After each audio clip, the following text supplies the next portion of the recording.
I love to build things. I'm a builder, and I like to take something that maybe is less desirable or someone didn't want, and then turning it into something lovely and that people want to enjoy. And so that's what our yard was. It was my brown thumb, and my wife was tired of it.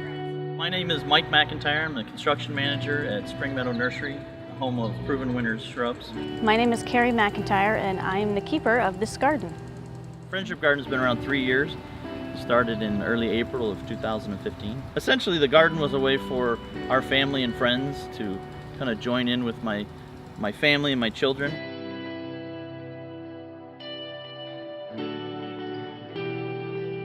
We have 2 girls and 2 boys, Emily, Eden, Harrison, James. Emily, who is 21 and the oldest, she and the youngest, James, both have Fragile X syndrome. The root cause of it is a mutated X gene. And they have a hard time being out in large crowds or in very stimulating situations. So in order for them to be safe and to have a nice kind of habitat environment for them to be happy, we created this garden.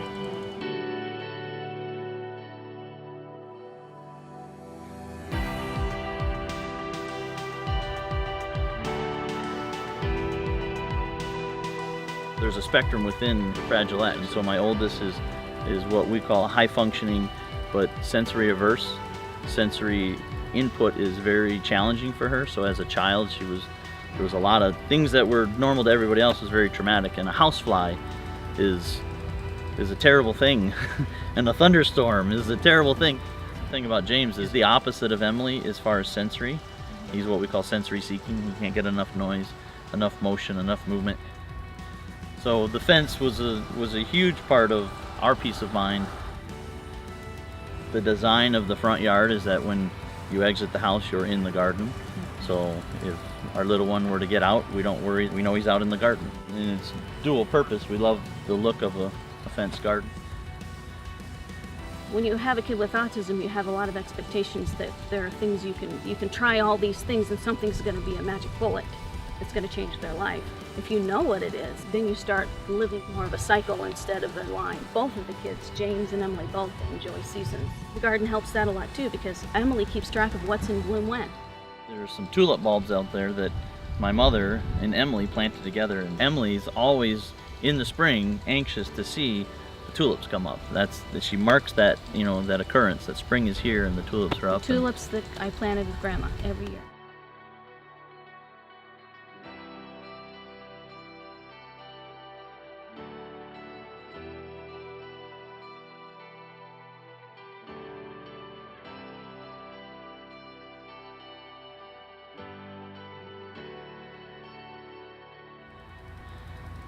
Instead of connecting to a person and then to an object they receive from the person, they connect to the object and associate it with the person. There are a lot of plants or garden decorations that were given or gifted to the garden so that my children and family could remember that there are people out there that love them.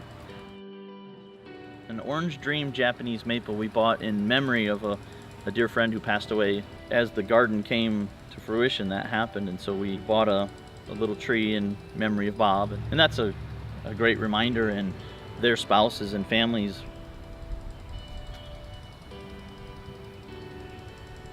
are forever tied to the garden.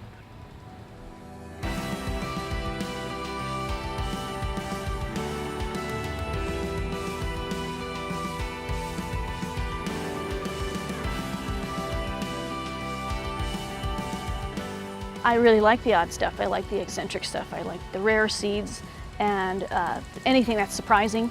I do a lot of that heirloom type stuff, but there's a reason people don't do that, and that's because it's difficult and it requires a lot of attention. So while I enjoy doing that, I really enjoy having some reliable plants that will be beautiful without me trying very hard. And proven winner plants, that's my thing. They're pretty, they create a lot of depth, and they flower beautifully. If I want to, I can concentrate on the more difficult things to grow. And something will just be beautiful and I won't have to try so hard. From the neighborhood standpoint, it's brought us closer to some of the neighbors, and I think a lot of people have enjoyed it. So we had a lot of people stop and smell the roses. We're trying to make this place, this little tiny sphere of influence that we have, as many things as possible. It's a friendship garden, you're always welcome.